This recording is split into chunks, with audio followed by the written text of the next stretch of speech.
is creating a customer experience. I want to use my my recent story here of taking my Volvo to the shop to illustrate this. So if any of you have driven my Volvo in the last couple of weeks, it sounded like a tank driving along.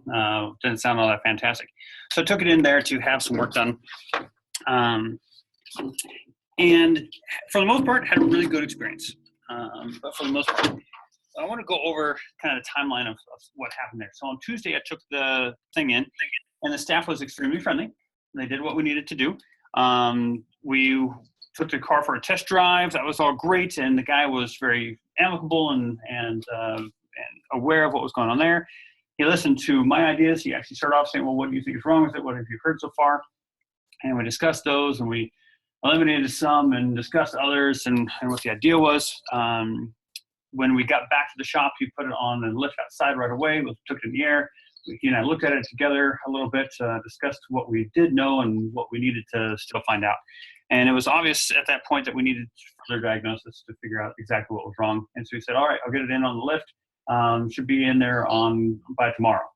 Now, I left on Wednesday, and I said, well, any chance we can get it in today? Yeah, I think we can do that. We'll get it in there today, get you an idea of what's going on. All right, fantastic. So I left, and then what happened was Wednesday came. All right. Now Wednesday I had to call him, but I called him in the afternoon.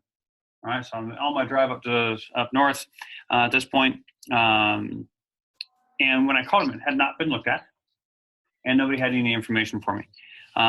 So of course I needed to be leaving, so I rented that car and started driving away. Then on Thursday came, and I was skiing, so I didn't call the guy. But I didn't get a call from him either. So then I get in the car on Friday, and I called them again, and they had a diagnosis done, which was great. And we discussed the price of what we knew the real problem was. We also discussed that there might be a secondary problem because of it. So what happened was an engine mount had dropped. So if the engine had come down, maybe we're putting too much pressure on some bearings, and maybe those bearings need to replace. Well, how much are the bearings? Oh, they're like $18 for the bearings.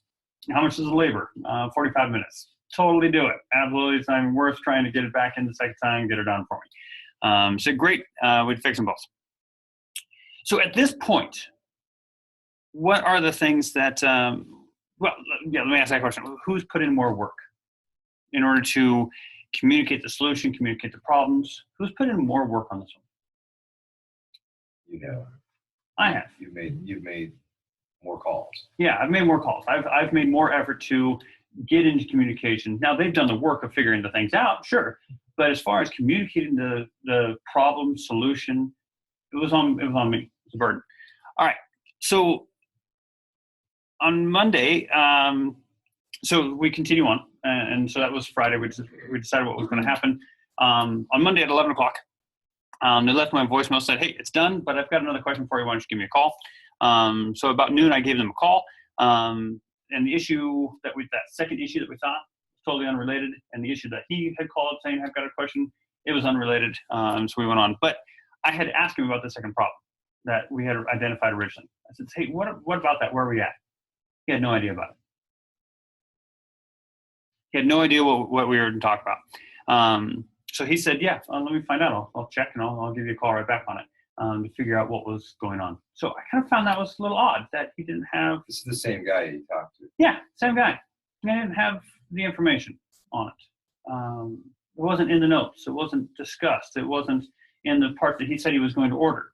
He said he would order the parts for the two things. It wasn't there. It seemed like there was this void of information all of a sudden. He said he would call me right back. So at 4:20, I hadn't heard back from him, so I decided to go on over there. And again, when I walked through the door, the guys were very friendly. They were very easy to work with, and they were very helpful. And they said, that second issue that we had was no big deal. We didn't really need it. It was unrelated, so we didn't do it for you. We saved you money. Thank you. All right, great. That's awesome. I appreciate that a lot. So I paid the guy on the left.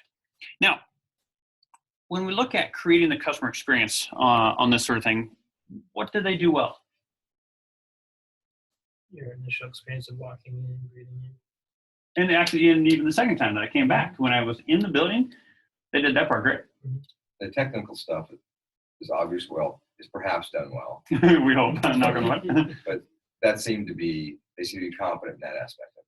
Absolutely. Yeah, they got that part done and worked well. And from their perspective, that's probably good enough. They were friendly, like they were told to be friendly, and they got the job done, and they saved you money. So they're probably high-fiving over this. Yep. So they saved me money. The in-shop experience was great. They even vacuumed my car out. They did all that great. It was fantastic. What could they have done better? Did what they said they would do, or do what they.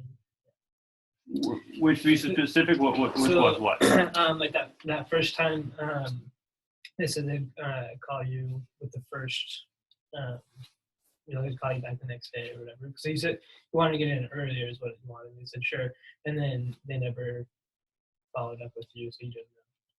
So and even if they couldn't get it in, they could have still called you and let you know, hey, we didn't get it in today, we're gonna get it in tomorrow. That's a hard thing to do, though, isn't it? Mm-hmm. They promised that, yeah, we'll get it on the lift today. The first day I took it in, it didn't happen. So they get to the end of the day and they're like, yep, we can get that done. They log out, they go home. No big deal. And from their perspective, it probably isn't. But from that customer experience standpoint, I'm sitting there going, I never heard. Well, my car's inside and locked up. It's not there. What else could they have done better? Well, that whole second problem thing, they brought it up initially. Yep. And then forgot about it. And then went back and said, oh, it's not, like, why bring it up if it's not going to be a continual part of the discussion? That lowers your confidence in their competency. Absolutely. Yeah, when they are the ones that help identify a problem, a potential problem, and then ignore it. Boy, you got to keep it part of the conversation, especially when you bring it up, don't you? All right, well, so especially with mechanics, did you poke a hole in my oil pan, right? Or was there really a leak there? There's a second problem here. Some sand in your transmission kind of messed it up. Sorry, but yeah, that mechanics especially have to prove their honesty and competence every day in every experience. Every single one. Yeah. Now the pre-assumption is that they're unethical and are here to screw me because what do I know? I don't know a thing. Especially when you hear, there's a second problem. Right. There may be a secondary problem. Only $5,000. We'll make sure it's Hey, I got it for $2,000. You're welcome. You win. Yeah. So one of the things that they failed on was delivering more than they promised. So, which is one of our core values, right? Even if sometimes if it's not done, if we don't get something taken care of, we need to let them know, right? The better estimate of when it would be done in order to set expectations. So when he said, yeah, I think I can get that on Wednesday, did he deliver more than he promised? Not at all. He skipped it out, didn't he? He didn't actually do it. Now, if he had said, look, Steve, I just can't get it there until Friday. It's just not going to happen. That would have set my expectations to, crap, all right, Friday it is. And then I would have made one phone call instead of 3. It would have been different. As soon as they had the diagnosis, they should have called me.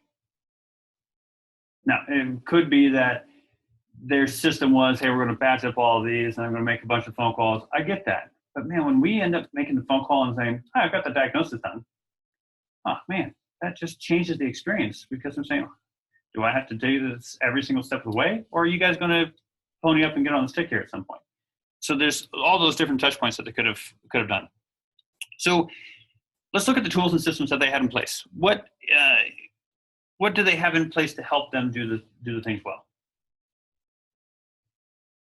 They have a system for reading. Yeah. Trained to do that. Yeah. Trained to do that, or we're just amicable guys themselves. One of the two. Yeah. What else did they do well? I think asking you what you thought it was first and getting your perspective. I think that's it. Absolutely. Yeah. And put it on our side, musicians, they know their horn. They've been playing. They can tell you what's wrong with the horn. Mm-hmm. Now, we may find more things wrong with it, but having them help us identify the first thing and say, yeah, you're absolutely right, and validate them in order to then take it to the next level and say, you know what else? You're a monster because you've been playing past all of these other problems too, from a repair standpoint. Yeah. And they also had the ability to look up the parts and labor, and they were able to do that very, very quickly and very, very efficiently for me. That was great. I liked it. Now, part of the car repair world that we don't have in the instrument repair world is the Blue Book. This repair is supposed to take this number of hours, and it's systematized so everybody can look it up and nobody gets kind of screwed. That came from the federal government. We don't have that in the management repair world. It's depending on our estimates. All right, what could they have put in to do better? I look at it as saying the system of diagnosis.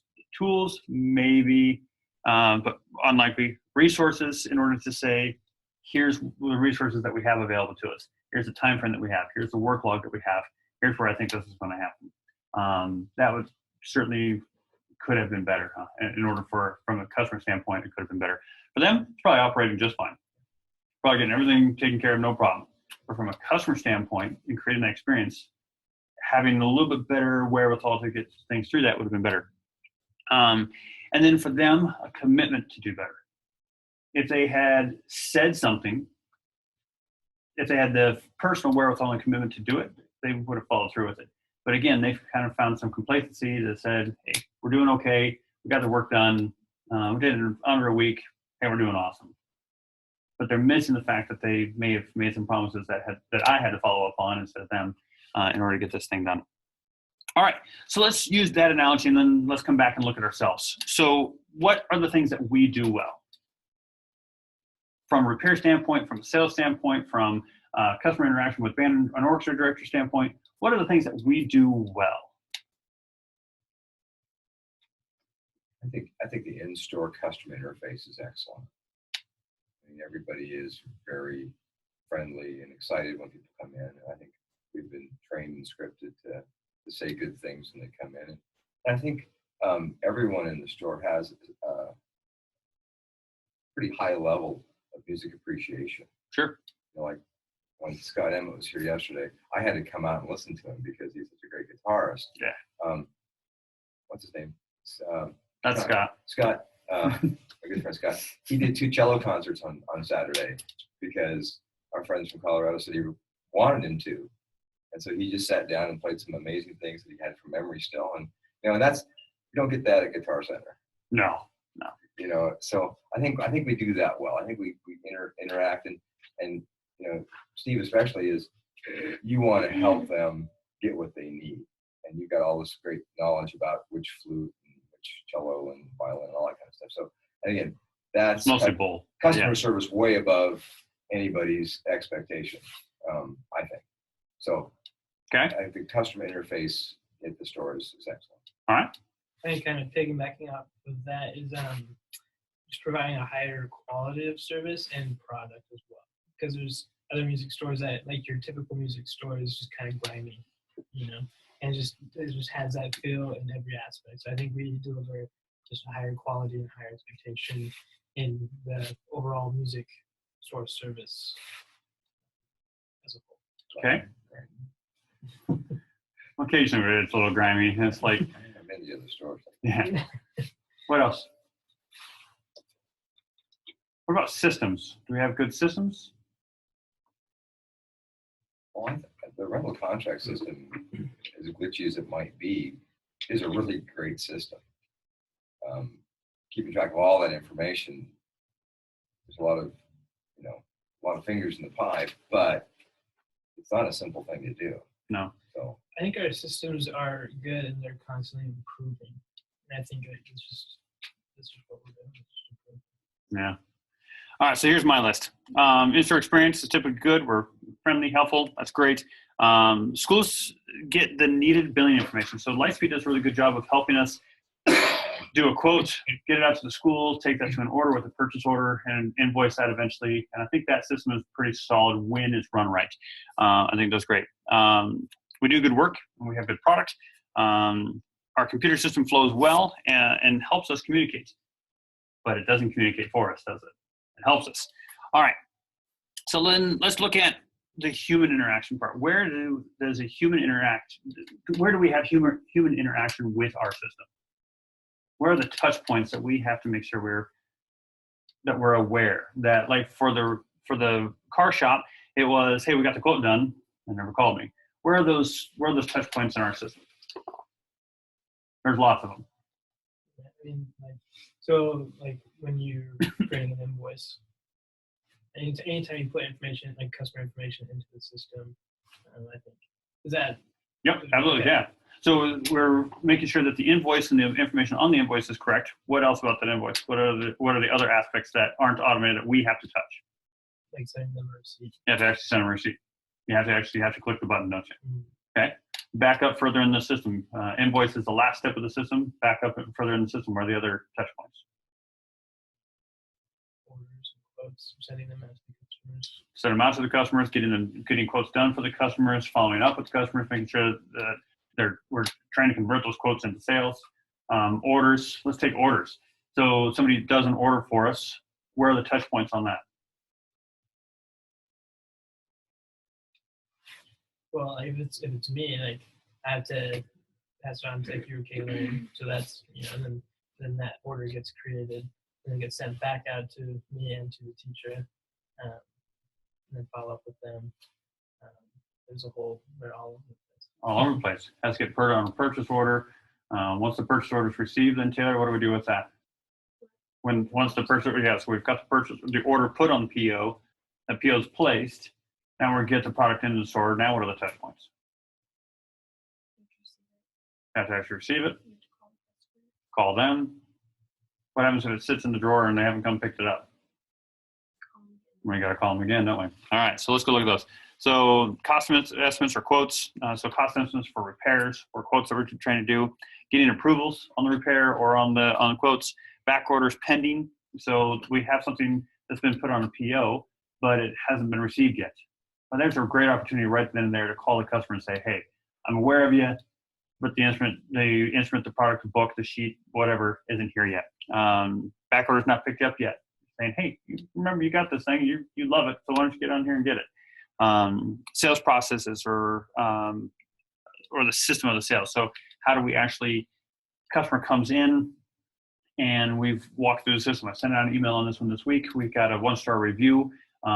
Pretty much because she was a little bit of a twit. She wasn't being very nice about it, quite frankly, in my opinion. But nonetheless, take what we can learn from her. Taylor, was it you on the flute? All right, so Taylor comes out and the lady says, hey, I want to look at a flute. Taylor comes out and starts the process. But then Taylor was almost too honest with her. And she says, I'm probably not your best person on this. Steve's not here, but I'll help you out as best I can. Well, it ticked the lady off and she turned and walked away. So Taylor's honesty, which is one of our core values, was what actually set her off for a 1-star review. I still haven't figured out how to respond to this one yet. I'm still pondering this one, but had Taylor just worked the system. Here's 3 flutes, play them. Okay, which one do you like better? This one. All right, let's go to the next one. What is the next one? Is that the one you want to do? Yeah, great. So not knowing a thing about flutes, that she just worked the system a little bit further and maintained some semblance of authority, we probably would have got a 5-star review. Which is weird, isn't it? Her honesty is what actually created the negative impact on it. But had she actually followed through and worked the system, it probably would have been a better result. Interesting, huh? Weird one.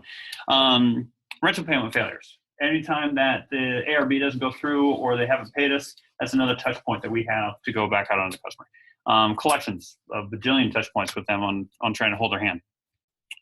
So our attitude. What does our attitude have to be when it comes to all those human interaction points? You need to be so you have a positive attitude, obviously, and just think through the whole process and try to make sure that the customer is happy and taken care of, and just make it a good experience. Just making the effort to make it a good experience. Yep, absolutely. Well, and I like what you said about the authoritative position. I mean, we're pros at this, regardless of how much experience we have. This is what we do for a living. Right. And the customer may or may not understand that or respect that, but if we we display that, kind of have that position of authority, I think it's a better interaction. They want competency from us, even if we have to, I won't say fake it, but I mean, when I talk about things I don't know anything about, I say, the best horn to play is the one you like the sound of. Yeah, exactly. I mean, that's all I know how to say. But if someone comes in looking to buy a French horn, that's what I'm doing. Yeah. We're going to walk them through that process of here's 3. Let's eliminate it down to 1. Your pick. It's not us. You're the player. You tell me what you're happy with. On that same note, and with Elisa here with me, I'm reminded back of, I don't know, probably 2000 or so. Elisa was helping in the accessories department, which was basically stationed right outside the repair shop window. And at one point, a customer asked me, "Hey, what do you recommend for this?" I don't know if it was a cleaning product or a lubricant. I think it was probably a lubricant, trombone slide lubricant. And so I told him what I use, which is cold cream. And Lisa came up to me and says, "Hey, what about this product?" Well, yeah. Well, you work here. You want to sell that every now and then? She said it in a much nicer, slightly more drawn out way. But it was a really good lesson for me to say, yeah, all right. I got to be on this team, don't I? To figure that out. Humility, core value number 8. When something goes wrong, say it. Back order. We don't have it done. I didn't get to it today. Whatever the case may be, say it. I'm supposed to get a quote out today, and I didn't. Boy, before you go home and you don't have that half hour, you got 5 seconds to send an email to say, hey, I didn't get to today. It's on my list for tomorrow. Boy, that type of communication is huge. Informative. Call and email them often. We need to get into a better routine of calling and emailing often and get that into our system better. And then we need to have a commitment to core value number 2, which is build and nurture long-term lasting relationships. We want their business now. We want their business in the future. We want their children's business because they developed that relationship with us. So we need to be taking those things into every situation that we have with us. And then we've got to make sure that we have a commitment to the details. And this is the hard one. All right, this is the really hard one. So let's go break it down real quick.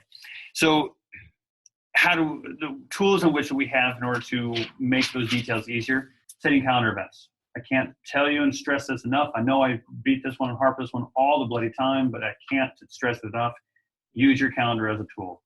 Set a reminder. Set weekly reminders for things you know need to happen, for weekly processes that need to happen, for daily processes that need to happen, for a phone interaction you're having with somebody, and I'll get that right back to you.